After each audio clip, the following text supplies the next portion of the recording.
여러분 안녕하십니까? 광주 MBC 뉴스투데이입니다. 오늘의 주요 뉴스부터 보시겠습니다.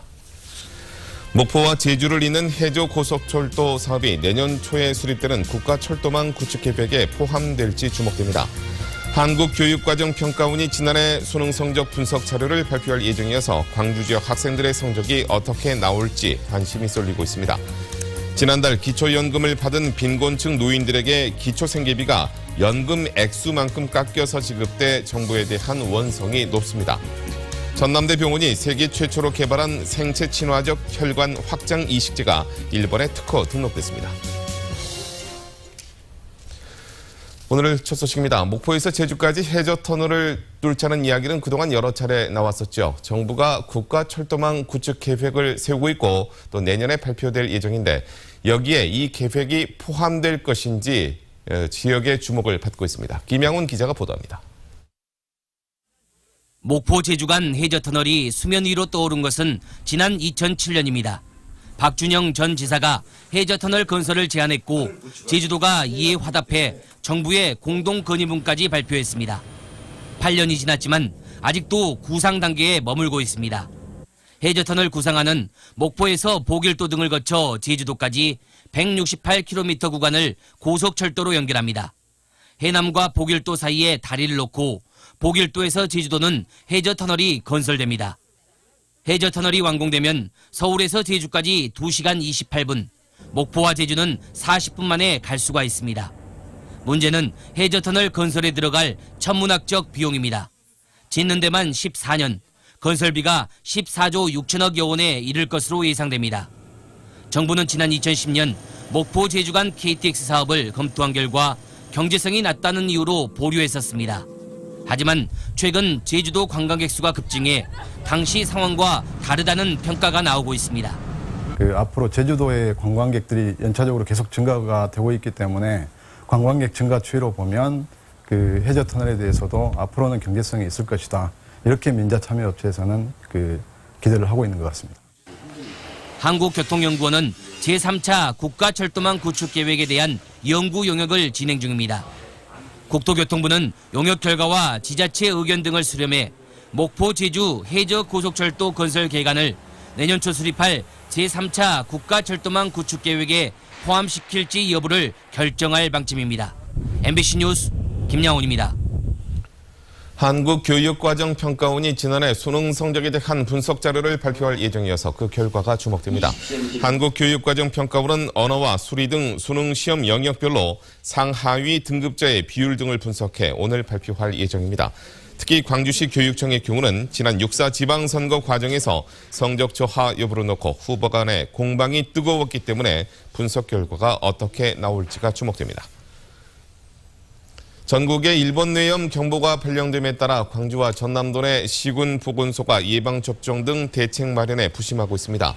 보건당국은 모기의 활동이 활발한 이달부터 오는 10월까지 모기장 등을 사용하고 특히 생후 12개월에서 12세 미만 아동들은 예방접종을 반드시 해줄 것을 권고했습니다.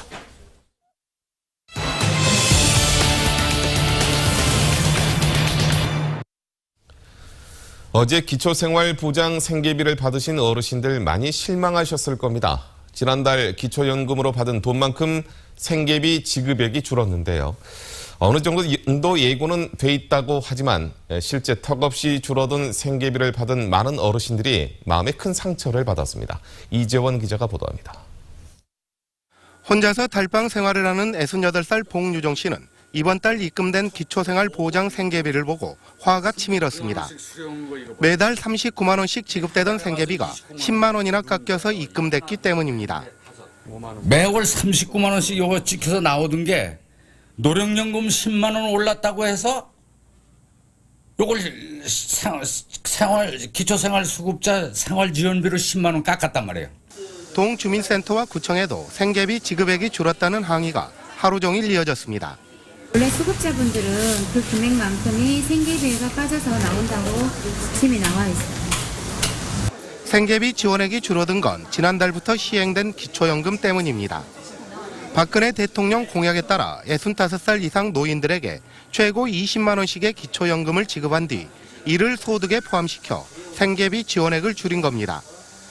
예를 들어 지난달 지급받은 기초연금이 종전에 받던 노령연금보다 10만 원 늘었다면 이번 달 생계비 지원액이 10만 원 줄어든 겁니다. 기초연금으로 도입하면서 20만 원으로 오르면서 그 20만 원을 소득으로 보기 때문에 그 생계비 지급 시 그 부분을 제외하고 지급을 합니다. 기초생활 보장에 기대 살아가는 노인들은 정부가 연금을 줬다가 다시 뺏어간 꼴이 아니냐며 이것이 대통령이 약속한 서민 복지냐고 한숨을 내쉬었습니다. 아니 10만 원 그거 아무것도 아니야 사실. 내가 없어도 굶으면 되니까 내가. 근데 이게 무슨 뭐 정책이라고 이걸 하는 겁니까? 이게 정부에서 뭔 MBC 뉴스 이재원입니다. 네, 보신 것처럼 기초연금 제도는 시행되기 전부터 여러 가지 부작용이 예견됐었습니다. 가장 큰 문제는 현행복지제도가 빈곤층에게 주는 기초연금을 소득에 포함시키고 있기 때문인데요. 국회도 이런 문제점을 지적하고 있습니다. 계속해서 박수인 기자입니다. 지난 6월 개정된 기초생활보장법 시행령은 생계비 지원 대상과 지급액을 정하는 소득 기준에 기초연금을 포함하고 있습니다. 다시 말해 기초연금을 받으면 소득이 늘어나는 것으로 간주돼 그 액수만큼 생계비 지원이 깎이는 겁니다.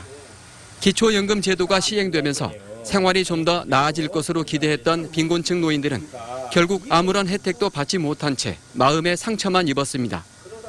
어쩔 수 없이 도움을 받고 있는 사람들에게 이렇게 가슴 아픈 못을 박은다면 진짜 이건 다시 한번 생각해 봐야 할 문제가 아니겠느냐.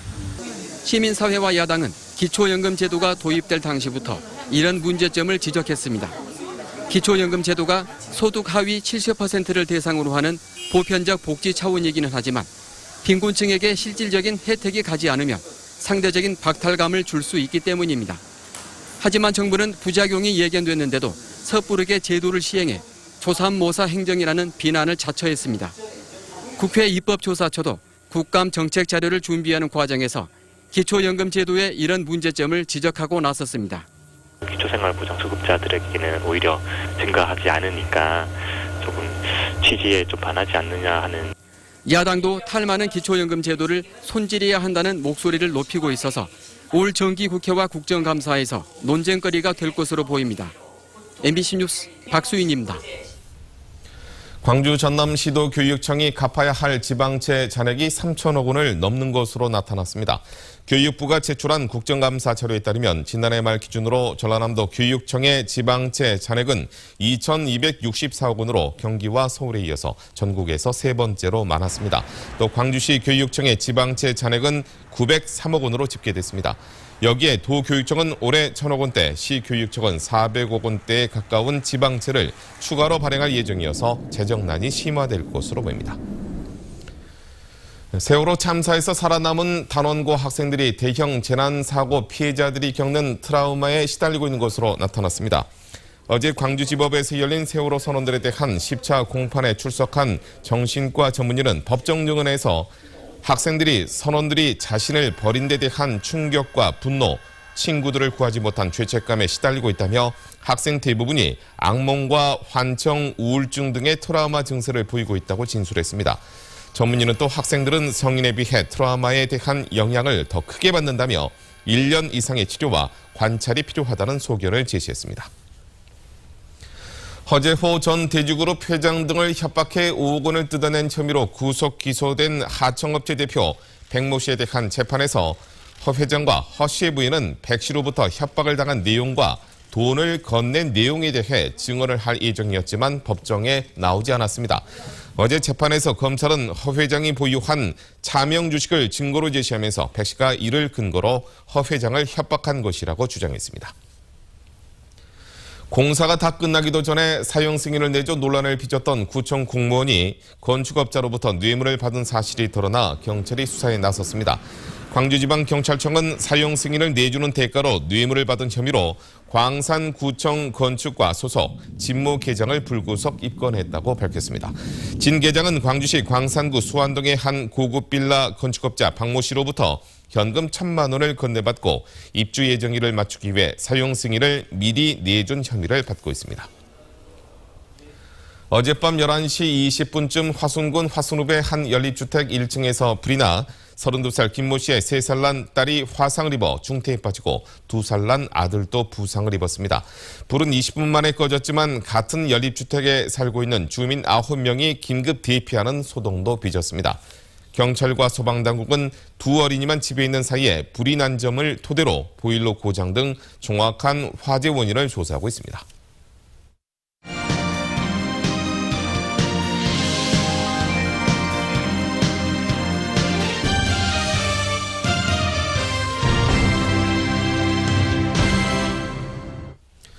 휴가철을 맞아서 인터넷 예약을 통해 펜션을 이용하는 관광객들이 많습니다. 그런데 막상 가보면 시설이 엉망인데도 환불조차 마음대로 되지 않아서 휴가를 망치는 사례가 잇따르고 있습니다. 김진선 기자가 취재했습니다. 전남의 한 펜션입니다. 마당 곳곳에 쓰레기가 나뒹굴고 방 안에는 곰팡이가 피어 있습니다. 인터넷에 사진을 올려 홍보해놓은 수영시설도 사실상 이용할 수 없는 상태. 이게 엄청 들어와서 지금 청소를 지금 몇 시간 동안 한 거예요, 지금 이게. 그것도 우리가 해달라는 게 해준 게 아니고 파출소에서 와가지고 순경이 해주니까 그때서 한 거예요. 결국 주말 숙박을 예약했던 손님 30여 명은 환불을 요구하다 발길을 돌려야 했습니다. 이 같은 펜션 관련 피해는 최근 3년 동안 접수된 것만 320건으로 매년 급증하고 있습니다. 예약 취소 시 환불을 거부하거나 과다한 위약금을 물리는 경우가 가장 많았고 위생이 불량하거나 시설물 하자 등의 부당 행위가 그 뒤를 이었습니다. 사진이 너무 또 화려하다든지 아니면 지금 거의 다 찼습니다. 방이 없습니다. 뭐 이렇게 다급하게 하는 내용이라든지 예약 시에 위약금은 얼마나 되는 거 이거 사전에 알아봐야 돼요. 현행법상 펜션은 농어촌 민박형과 관광펜션 등 등록 형태가 다양하지만 펜션이라는 이름을 쓰는데 문제가 없어 소비자들은 운영 형태를 구분하기 어려운 실정. 또 신고 등록 기준만 있을 뿐 숙박시설에서 제외돼 위생관리나 시설 점검 규정도 없는 상태여서 피해는 계속되고 있습니다. MBC 뉴스 김진선입니다. 광주시립예술단 노조는 전문성 확보와 수준 높은 공연을 위해서 시립예술단은 광주시 직속체제로 전환해야 한다고 주장했습니다. 예술단 노조는 시립예술단의 공공성 회복을 위해서 현재의 문예회관 소속에서 벗어나 시 직속체제로 전환하는 내용을 최근 광주시에 건의했다고 밝혔습니다. 예술단 노조는 또 전문위원을 영입하고 사무국을 운영해 전문성과 업무 효율성을 확보해야 한다고 제안했습니다. 전남대 병원이 세계 최초로 개발한 생체 친화적 스텐트, 즉 좁아진 혈관을 확장시키는 생체 이식용 의료기기가 일본에 특허 등록됐습니다. 이번에 등록된 스텐트는 기존 약물 코팅 스텐트 제조에 쓰였던 고분자 물질 중합체를 사용하지 않고 도파민을 이용한 획기적인 코팅 기법으로 개발된 것입니다. 전남대병원은 생체 친화적 스텐트의 제조 공정도 기존의 제조 공정보다 훨씬 간편해 상용화에 유리할 것으로 기대하고 있습니다. 지난 1월 우이산호 충돌 기름 유출 사고 당시 GS칼텍스가 여수 해역에 유처리제를 살포한 것으로 드러났습니다.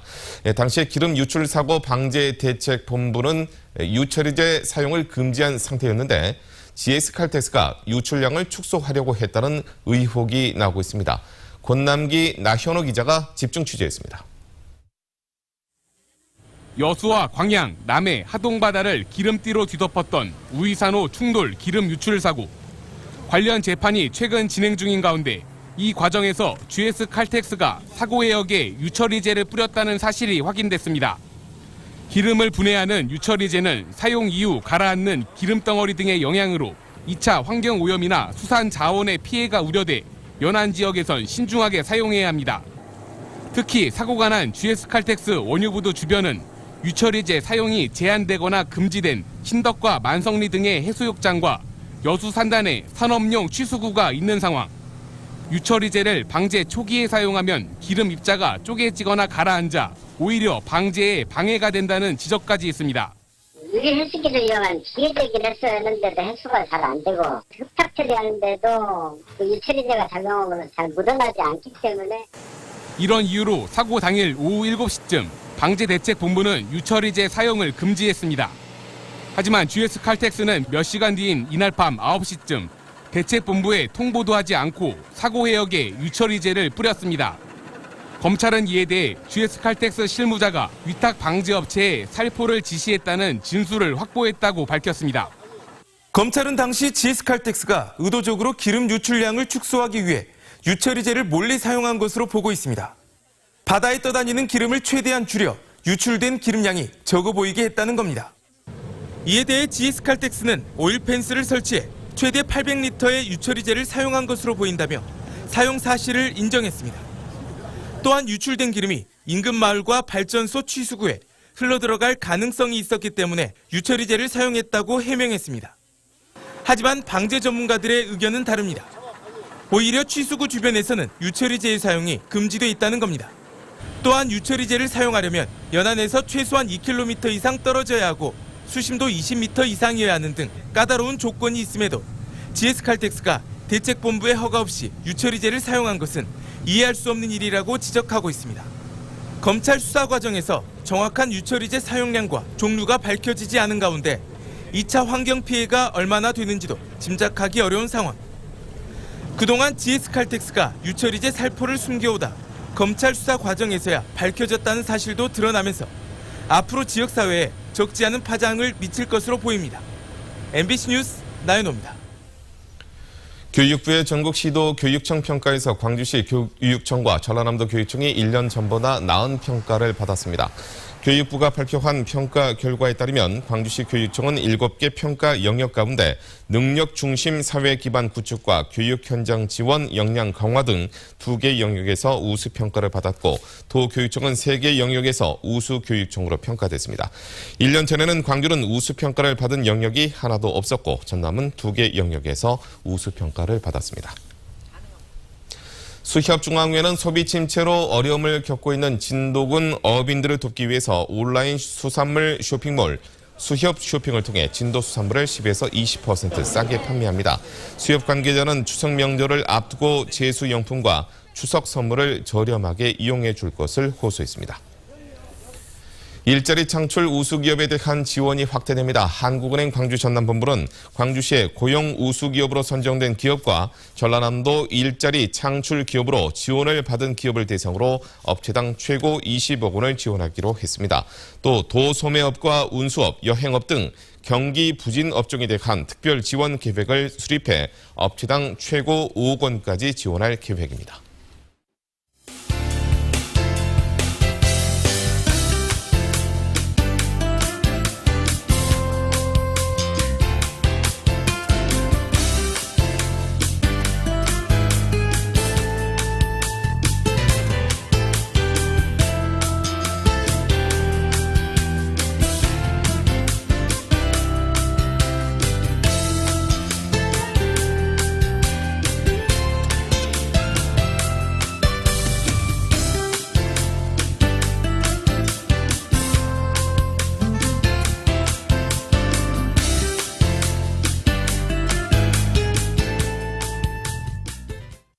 네, 현재 산발적으로 비가 내리는 곳이 있습니다. 출근길에는 감속 운전을 하시기 바랍니다. 지금 내리고 있는 비는 낮부터 모두 소강 상태를 보이겠고요. 오전 중에 광주와 전남 지역에서는 10에서 40mm의 비가 더 내릴 가능성이 있습니다. 오늘은 대부분 지역에서 강한 바람 소식도 있는데요. 시설물 피해 없도록 각별히 주의하셔야겠습니다. 레이더 영상 보시면 현재의 비구름대는 거의 중부지방으로 올라간 상태입니다. 이 시각 장성 24도, 영광과 나주 25도, 광주와 화순 26도를 가리키고 있습니다. 낮 최고 기온 담양과 화순 26도, 광주 27도, 구례 28도로 지금 기온에서 크게 오르지 않겠습니다. 요즘 비의 영향으로 낮 최고 기온이 주춤했는데요. 오늘부터는 날이 개면서 낮 최고 기온도 올라서겠습니다. 내일 낮 최고 기온 광주 29도로 오늘보다 2도가량 더 오르겠고요. 모레는 30도까지 치솟으면서 꽤 덥겠습니다. 바다의 물결은 먼바다에서 최고 3m로 조금 높게 일겠습니다. 내일과 모레에는 구름 많은 하늘만 이어지겠고요. 일요일 오후부터는 또다시 비가 내리겠습니다. 날씨였습니다.